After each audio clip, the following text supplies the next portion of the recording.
નમસ્તે વિદ્યાર્થી મિત્રો, पाठक स्कूल ऑनलाइन एजुकेशन में आपका स्वागत है। मैं आज कक्षा 5 विषय हिंदी पढ़ाने जा रही हूँ। पहले अगले तास में हमने इकाई 1 पढ़ी थी विद्यार्थी मित्रों, उसके बारे में आपको मैं याद ही बताती हूँ कि आप अगले तास में क्या पढ़ गए। अगले तास में हमने इकाई 1 चित्रपाठ यातायात देखा था। हमें यातायात के साधनों के बारे में जानकारी मिली थी। इसमें चित्र में हमने बगीचे की शेर की थी। बगीचे की शेर के बाद हमने फूलों के बारे में देखा, फूलों के बारे में जाना और उसके बाद हमने पाठ को आगे दोहराया। चित्रपाठ हम समझ में आ गए। उसके बाद उसके प्रश्न के उत्तर भी हमने अभ्यास में देखे और इसके अलावा एक और प्रश्न भी हमने देखा था कि टिकट के बारे में जानकारी दी थी। मैंने आपको 2 चित्र टिकट का था, एक बस टिकट का था और एक रेलवे टिकट का था। दोनों टिकट के बारे में हमने आपको जानकारी दी थी। आगे हमने देखा कि एक चित्र छोटा सा दिया गया था, वो चित्र में हमें निरीक्षण करना था 2 चित्रों में आपस में कि कौन कौन से भेद है, भेद स्पष्ट किए थे। यह पहले इकाई में हम पढ़ चुके हैं और पहली इकाई का स्वाध्याय आज मैं आपको पढ़ाने जा रही हूँ।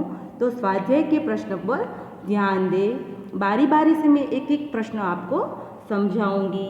तो स्वाध्याय का पहला प्रश्न है, तुम किस प्रकार जाते हो?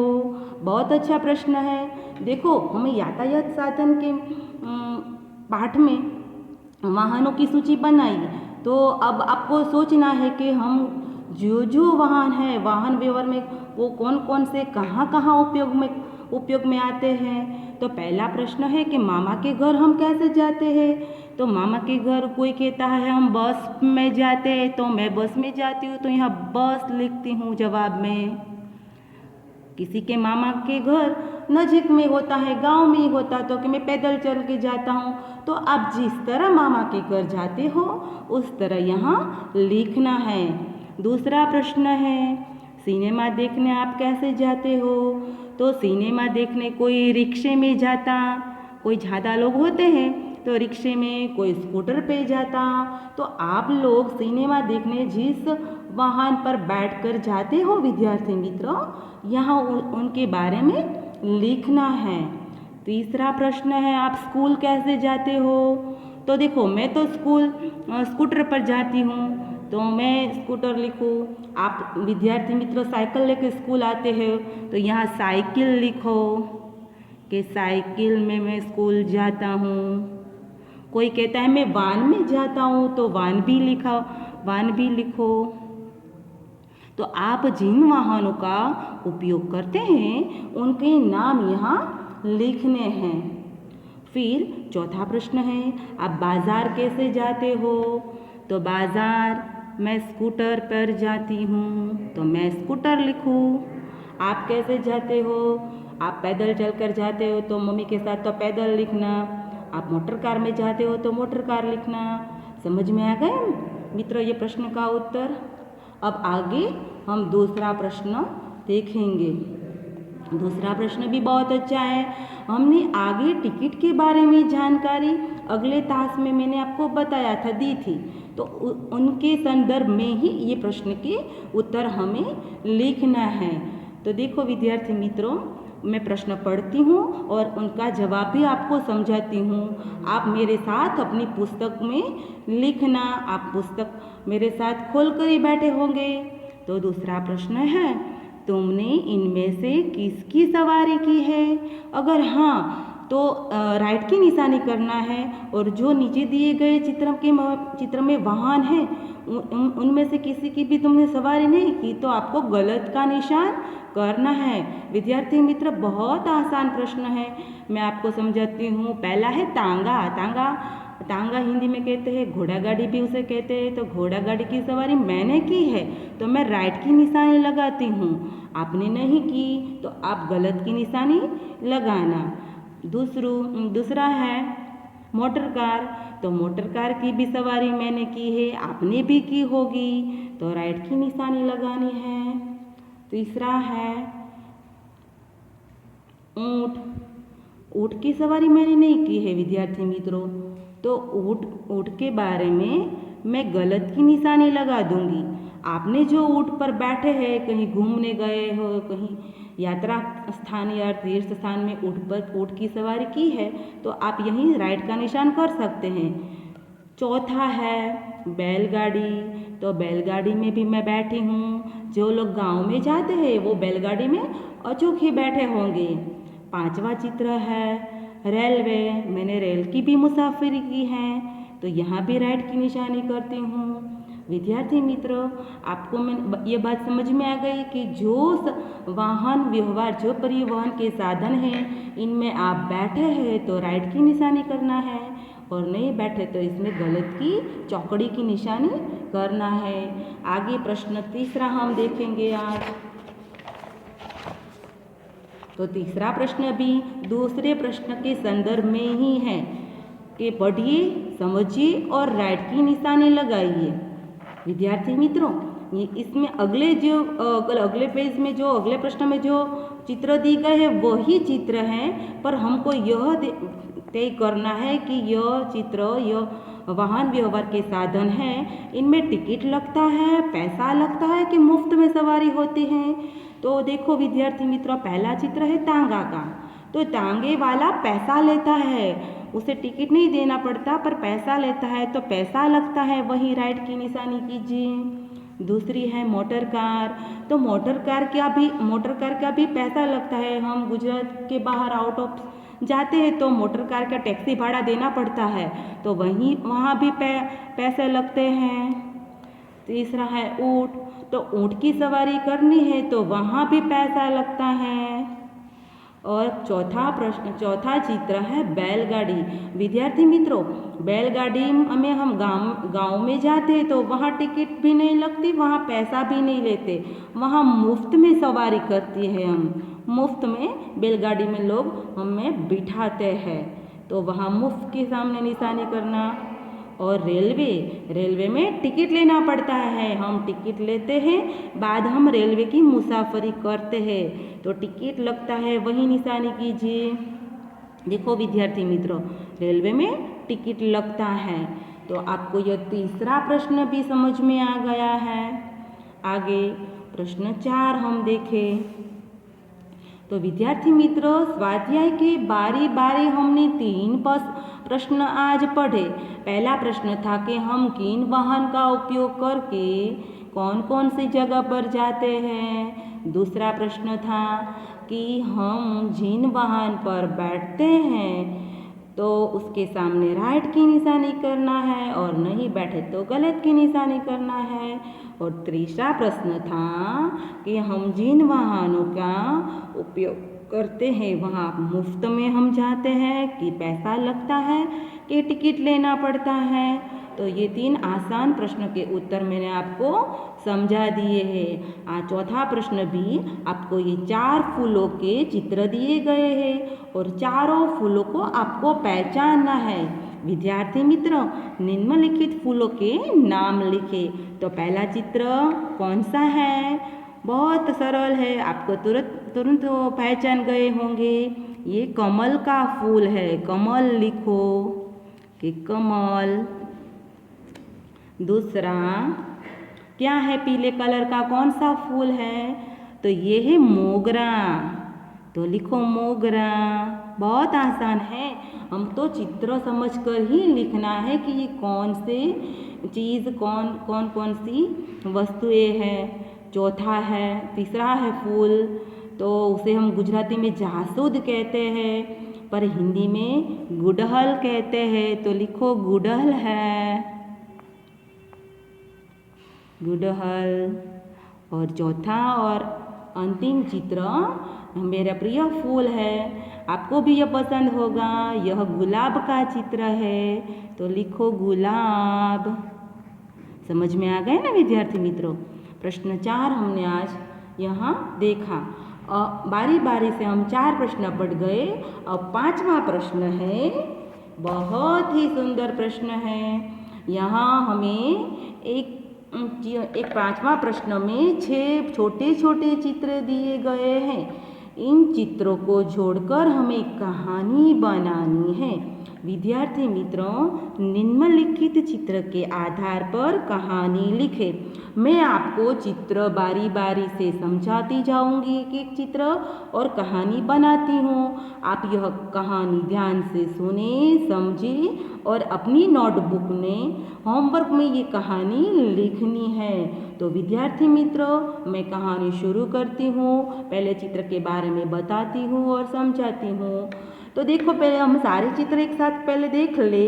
तो चित्र में सब चित्र में एक चरवाहा दिखाई दे रहा है और बाघ के बारे में कुछ बताता है, ऐसा हम निरीक्षण कर सकते हैं। तो इस चित्र का हमें नाम देना है, इस कहानी का हमें नाम देना है। तो यह कहानी चरवाहा और बाघ की है। तो कहानी का नाम हम लिखेंगे बाघ और चरवाहा।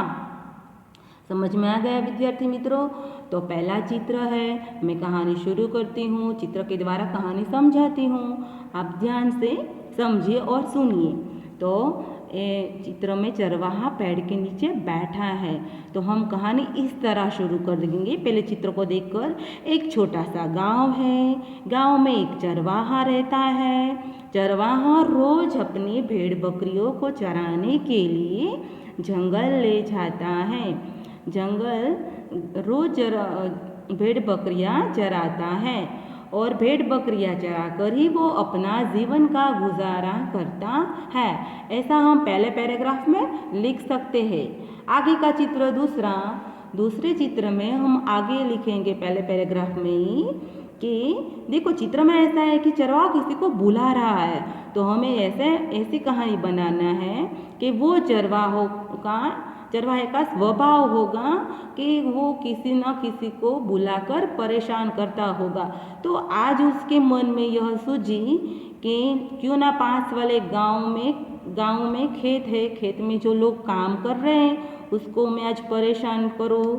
तो उसने झूठ मूठ में बचाओ बचाओ बाघ आया ऐसा चिल्लाकर बोलने लगा और खेत में काम कर रहे लोग दौड़े चले आते हैं। और तीसरे चित्र में देखिए विद्यार्थी मित्र, वो गांव वाले लोग अपने हाथ में हथियार, डंडा, भाला लेकर आते हैं और चरवाहा को पूछते हैं कि बताओ कहाँ बाघ है, कहाँ बाघ आया। तो देखो, चौथे चित्र में चरवाहा कहता है कि यहाँ तो कोई बाघ नहीं आया, मैं तो मजाक कर रहा हूँ। ये कहकर वो हंसने लगा। गाँव वालों को गुस्सा आया और चरवाहों को कोसते हुए, डांटते हुए वो वापस चले गए। हमको ये बारी बारी से 4 चित्र विद्यार्थी मित्र समझ में आ गए ने कि चरवाहा की बात है। चरवाहा अपनी भेड़ बकरियां चराने जाता है।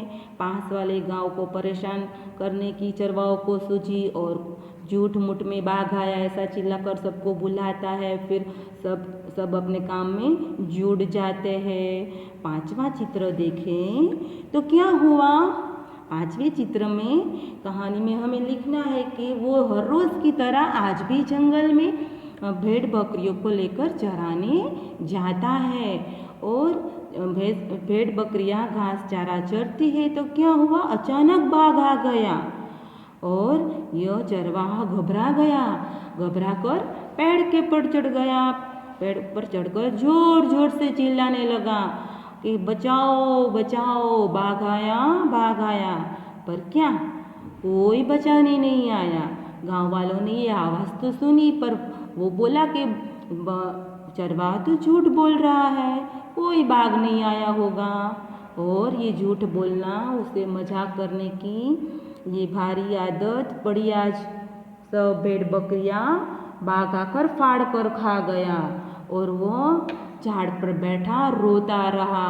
यह सब देखकर हाथ मलता रहा। तो विद्यार्थी मित्रों, यह 6 चित्र बारी बारी से आपको कहानी के रूप में समझ में आ गए होंगे।